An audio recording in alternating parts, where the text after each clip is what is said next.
malovaný obrázek, zjevil se mi přízrak.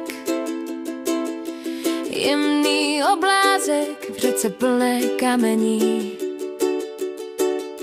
Mně přecházel zrak s hlavou položenou na jeho rameni, že i nám se stal zázrak. Ještě před pár týdny, není to tak dávno, osud byl mi vlídný, bylo mi z hůry dáno. Z dvou barev vznikla nová omalovánka, malovaná tetování a v něm příběh o touze být milování.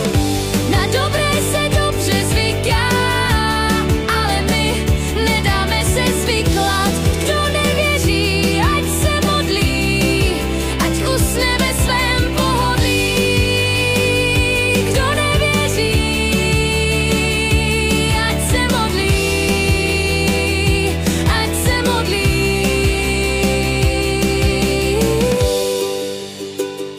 ať se modlí.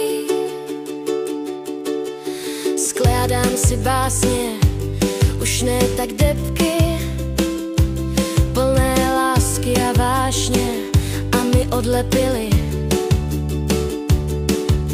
všechny